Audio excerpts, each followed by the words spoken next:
Welcome back to Andersen Acres. Today we are going to make cornmeal batter rolls. There's a reason we have this big bowl. This is a batter bread, so we don't have any kneading to do because it's a batter bread. Okay, so let's get started and I'll show you how that works. So the first thing you want to do is put an egg in here. Now I broke the yolk, because I often do, because I'm not great at cracking eggs. But it's fine in this one because we're whipping it up anyway. So you're going to just take, you can use a whisk if you like, or a wooden spoon. I like to use my Danish dough whisk. Just going to beat that a little bit. Okay, now we have 4 tablespoons of butter. We're not going to put this directly in there because it'll be kind of annoying. So we're going to stick that. I'm actually just sticking it in a little bowl, and we're just going to warm it up for 20 seconds in the microwave, just so that it is easier.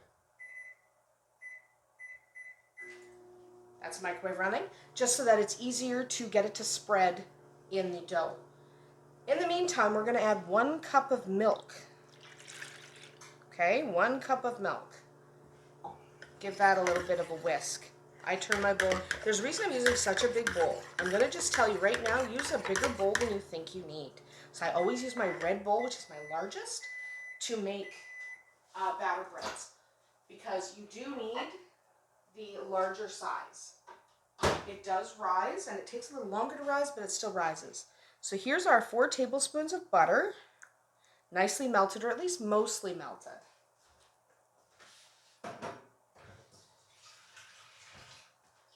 So we take our 4 tablespoons of butter and kind of whip that in. Okay, we do want to whip that in. Now we're going to take a tablespoon of sugar, put that in, whip that around a little bit. A teaspoon of salt, get that whipped in.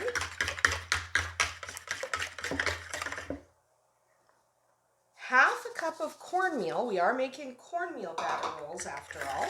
Get that nice and wet. Now remember, this is going to be a wetter batter than your kneaded rolls. This one is a batter that we scoop, actually. So now we're going to put 2 cups of all-purpose flour. On top of that 2 cups, 1 heaping teaspoon of quick rise yeast. Do not use traditional yeast. You want this to get started fairly quick. Okay, so you want to use a quick rise. You could use a bread machine. I prefer a quick rise for this because I'm not putting it in the bread machine. Now, could you make this in the bread machine? In theory, yeah. In reality, it's actually really difficult to make it in the bread machine. It's just easier to do it by hand. So you get yourself a wooden spoon, or I prefer my dough whisk here, and just use that. It's just easier because you just mix this till you have a smooth kind of dough. So you notice this is about the consistency your dough is going to be. So I use like scoops of dough to get the flour off the sides, but it's not going to firm up into a regular dough, so we really can't knead this. I mean, imagine trying to knead that. You can't, right? You just can't. So we're just going to take chunks of batter to get the flour off the sides, and then just mix until it's incorporated. Okay, you just want to just do that. Not a big deal. You will have some chunks of butter that aren't fully melted. It's not that big a deal. They melt later. So what we're going to do, there we go. Just like that. So there's a little chunk of butter there that's not melted, and it doesn't matter. So that is our batter bread. Now what we're going to do is set that aside so it can rise for about 90 minutes. You'd be surprised how long this takes to rise. So you do need to set it aside for 90 minutes because it will need the time. Batter breads rise slower. It's just the way they are. They all rise slower than your regular bread. So you're just going to stick this aside. I'm going to stick it in the microwave for 90 minutes and just completely ignore it. Don't touch it. Don't play with it. We'll come back later and give it a mix and bake with it. But for right now, we just want to completely ignore it. All right, so we'll come back in about 90 minutes when this is ready. All right, so our cornmeal batter rolls have risen up. You see they are a little puffy. You do need to give them time. Okay, so this took just over an hour. So it did rise. but it takes a long time with batter rolls. Any batter dough will take a little bit longer. So yes, it rose, but it took longer. So over an hour is what you want to estimate. So what you want to do is give it a stir with your spoon, just to kind of knock some of that air out. There we go. Set this aside for a moment. You're going to need a muffin tin. These are easiest to bake in a muffin tin because they don't have any form.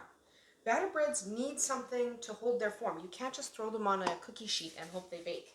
They just go everywhere. So we're going to use just a canola oil cooking spray. And we're going to spray. I'm using a copper pan. There we go. So I probably don't need as much spray as I use, but if batter rolls stick, they're really hard to get out. So you want to either spray or grease your muffin tins really, really well. Because when batter rolls stick, it's really irritating. I'm just going to grab a slightly smaller spoon. Think of this like making muffins, okay? What you're going to want to do is scoop some, pop it in there. Now, you want it to stay in, but you don't want it overflowing. So try to do the same amount in each one. You should get 12. If you don't quite get 12, that's okay too. But you don't want to overflow the cups. We're just going to pop some in there. And then the ones that don't have quite enough, if we have leftover batter at the end, we will do. So then we pop some in there. So it's easiest to do if you just use 2 spoons. Right? Instead of trying to use your fingers, you can use your hand if you want, but it's actually way easier just to use a couple of spoons. That's what I do. A couple of spoons, you're good. It's easier. It makes your life easier to just use spoons. I have tried to do this with my hand because I certainly don't mind using my hand. Spoons are easier. So you just do this all 12 times, and then you'll have a little extra probably at the end because you want to be kind of careful with how much you're adding. And so then you just go back and you add to the ones that seem to not have enough, because I can already tell a couple of them do not have quite enough. Like that one, I'm just going to add a little more too because that had really none. There we go. Okay, and then I've only got a little bit left in the bowl, so you scrape that bowl out really well. Make the cleanup easier anyway. So you scrape that bowl out really well, and the couple that didn't get quite as much, you can just add a little extra to. But exact equal dividing isn't really that big a deal. You don't really need to worry about it that much. So you're going to put some more in this one. And we're going to get just a little more. I'm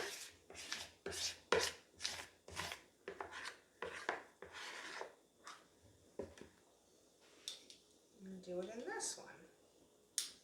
Okay, so again, this needs to rise a long time. So you can give it a press to get it in, but it's going to stick to your spoon. So be ready with your other spoon to scrape it off. So if you have 1 or 2 that need a press, that's okay. Just remember it is going to stick to the back of your spoon. It's supposed to. Okay, now this one I'm not real happy with, and this one has quite a bit. So I'm just going to snag a little bit out of this one. And put that one in here. Just, I'm not real happy with that one, didn't have that much.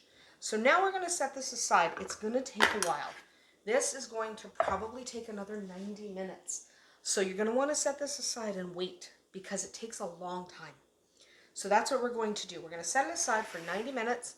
Then we're going to come back and look at them. They should be puffy. If they're not, keep waiting.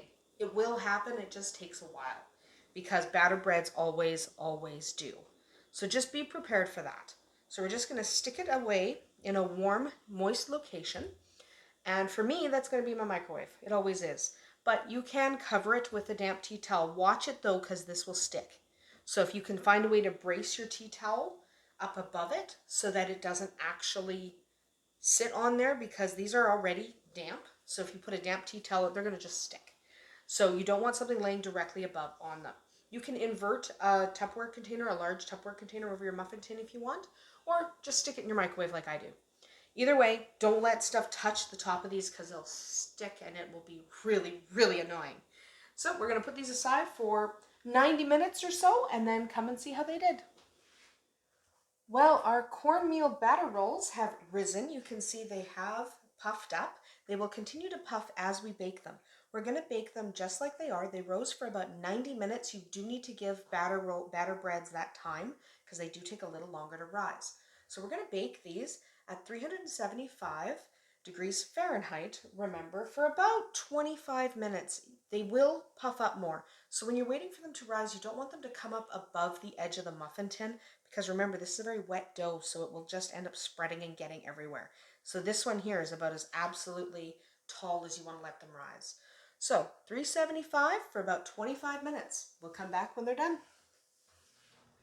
And there you have it. These are our cornmeal batter rolls. I know they look like muffins, but they are indeed yeast bread. What you want to do is remove them from the muffin tins as soon as they're done. You don't want to let them sit in there. And then let them cool about 5 minutes before you bite in. They are nice and soft.